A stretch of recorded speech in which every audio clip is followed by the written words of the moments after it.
Delhi police station का माहौल हमेशा की तरह व्यस्त था। इंस्पेक्टर राघव वर्मा अपने ऑफिस में बैठकर फाइलों के ढेर से जूझ रहे थे जब उनके टेबल पर रखा फोन जोर से बज उठा। फोन उठाते ही दूसरी तरफ से एक घबराई हुई आवाज सुनाई दी। इंस्पेक्टर साहब, मेरे भाई को किसी ने मार दिया है, कृपया जल्दी आइए। राघव तुरंत अपनी सीट से उठे और अपने साथी सिपाही मोहित को लेकर घटनास्थल की ओर रवाना हो गए। पता उन्हें शहर के बाहरी इलाके में स्थित एक पुराने घर का मिला। यह इलाका सुनसान था, जहां कुछ ही लोग रहते थे। घर के पास पहुंचते ही उन्होंने देखा कि वहां कुछ पड़ोसी इकट्ठा थे, जिनके चेहरे पर डर और बेचैनी साफ झलक रही थी। घर के अंदर का दृश्य भयावह था। हॉल के बीचों बीच एक आदमी की लाश पड़ी थी और उसके सिर पर गहरी चोट का निशान था। लाश के पास खून से सनी हुई एक लोहे की रॉड पड़ी थी। राघव ने लाश का मुआयना किया और तुरंत फॉरेंसिक टीम को बुलाने का आदेश दिया। घर में मौजूद व्यक्ति जिसने फोन किया था, वह मृतक का छोटा भाई राजेश था। राजेश ने बताया कि उसका भाई संजीव रात को घर लौटकर आया था, लेकिन उसने सुबह दरवाजा खुला देखा और अंदर आकर देखा कि उसका भाई खून में लथपथ पड़ा हुआ था। राघव ने आसपास के लोगों से पूछताछ शुरू की, लेकिन किसी ने भी कुछ संदिग्ध नहीं देखा था।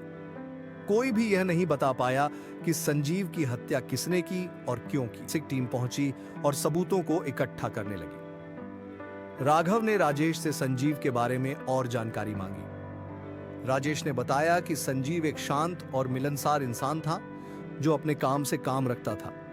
वह एक स्थानीय व्यापार में काम करता था और उसकी किसी से दुश्मनी नहीं थी। फॉरेंसिक जांच से पता चला कि हत्या का समय रात 2 बजे के आसपास का था। रॉड पर केवल संजीव के खून के निशान थे, जिससे यह स्पष्ट नहीं हो पा रहा था कि हमलावर कौन था। इसके अलावा घर के अंदर कोई जबरन घुसपैठ के निशान नहीं थे। यह एक उलझन पैदा कर रहा था। क्या हमलावर घर का ही कोई सदस्य था, या फिर कोई ऐसा जो घर की बनावट से भली भांति परिचित था? राघव ने जांच को आगे बढ़ाने के लिए संजीव के निजी जीवन की पड़ताल करने का निर्णय लिया। उन्होंने संजीव के फोन रिकॉर्ड्स और बैंक ट्रांजैक्शन की जांच शुरू की। कुछ अजीब सी चीजें सामने आने लगी। पिछले कुछ महीनों से संजीव के बैंक अकाउंट में कुछ बड़े ट्रांजैक्शन हो रहे थे, जो उसकी आमदनी के हिसाब से अनियमित थे। इससे राघव को शक हुआ कि संजीव का कहीं अवैध धंधे में हाथ था। फोन रिकॉर्ड्स की जांच में पता चला कि संजीव की आखिरी बातचीत एक आदमी से हुई थी, जिसका नाम रवि था। रवि के बारे में जानकारी जुटाने पर पता चला कि वह एक छोटे मोटे अपराधी के रूप में जाना जाता था और कई बार पुलिस के हत्थे भी चढ़ चुका था।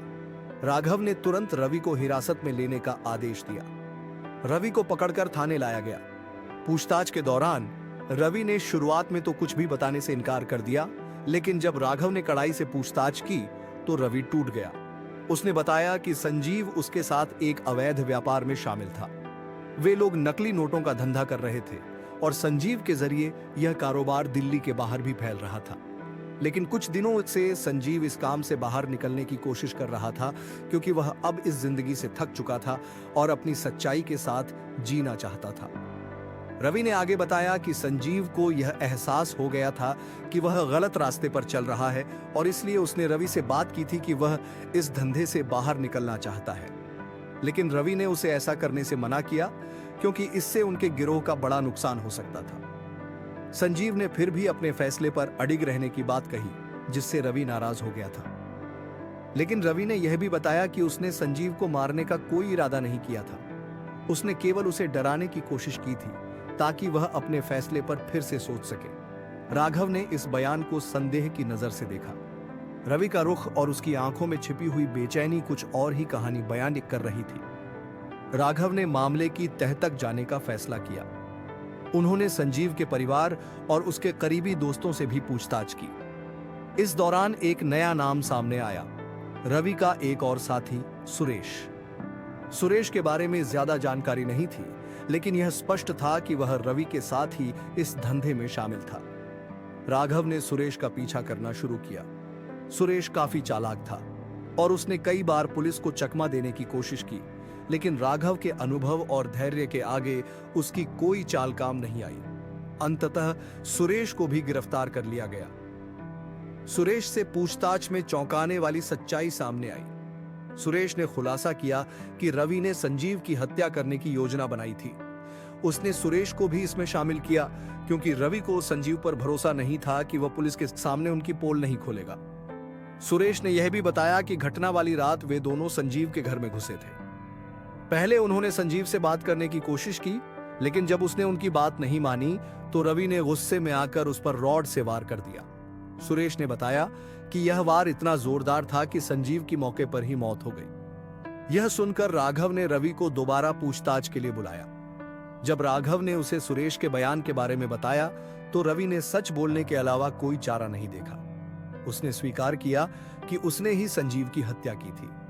संजीव का इरादा धंधे से बाहर निकलने का था, लेकिन रवि को डर था कि वह उनके खिलाफ सबूत जुटाकर पुलिस को दे देगा, जिससे उनकी गिरफ्तारी हो सकती थी। इस डर से उसने संजीव को मारने का फैसला किया। रवि और सुरेश दोनों को गिरफ्तार कर लिया गया और उन पर हत्या और अन्य अपराधों के लिए मुकदमा चलाया गया। राघव ने मामले को कोर्ट में पेश किया, जहां दोनों को सख्त सजा सुनाई गई। इस घटना के बाद राघव ने सोचा कि यह मामला सिर्फ एक हत्या का नहीं था, बल्कि यह समाज में व्याप्त अवैध धंधों और उनके कारण होने वाले खतरों की एक झलक थी। संजीव जैसे लोग जो कभी गलत रास्ते पर चले थे, जब सुधार का रास्ता अपनाते हैं तो उन्हें उनकी पुरानी गलतियों की सजा भी भुगतनी पड़ती है। इस घटना ने राघव को यह सिखाया कि कानून के हाथ लंबे होते हैं और अपराधी चाहे जितना भी चालाक क्यों ना हो, अंततः उसे अपने अपराधों का दंड भुगतना ही पड़ता है।